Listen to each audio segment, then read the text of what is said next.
Samahani bosi wangu kuchelewesha kidogo. Aje. Sina shida na maji yako. Mimi nilikuwa na shida na wewe.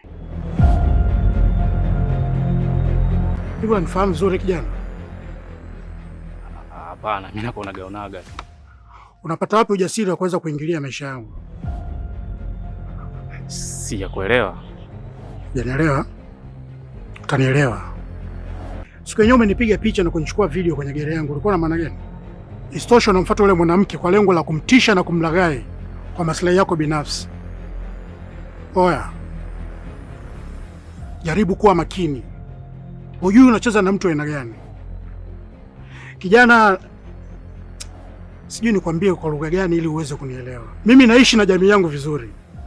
Sasa usitake nijione mjinga kwa ajili ya upole wangu na uwezo wa kukufanya chochote, na hakuna mtu yoyote anaweza kaja akakutoa sehemu yoyote nitakayokuweka, na uwezo wa kukuficha, na uwezo wa kukupoteza, na uwezo wa kukubaka kisinza kama kisinza mbavu mimi peke yangu, na hauna cha kunifanya chochote kile. Kenge mmoja. Na ili kuepukana na haya matatizo ambayo naweza nikakusababishia, kaa mbali na wewe mwanamke. Oya, unijui vizuri. Mimi ni mtu mmoja hatari sana. Lete simu. Lete simu yako hiyo. Ebo. Fungua sehemu ya picha na video zako hizo.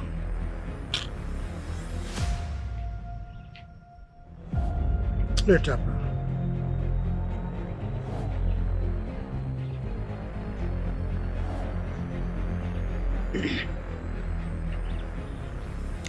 Sasa basi, nimefuta picha na video ambazo ziko kwenye simu yako.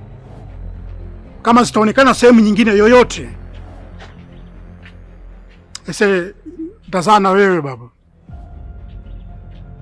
Kwa kuwa makini na nyenendo zako unazozifanya. Kuwa makini na harakati zako. Kaa mbali na yule mama pale. Alafu kaa mbali na maisha yangu. Utakupoteza.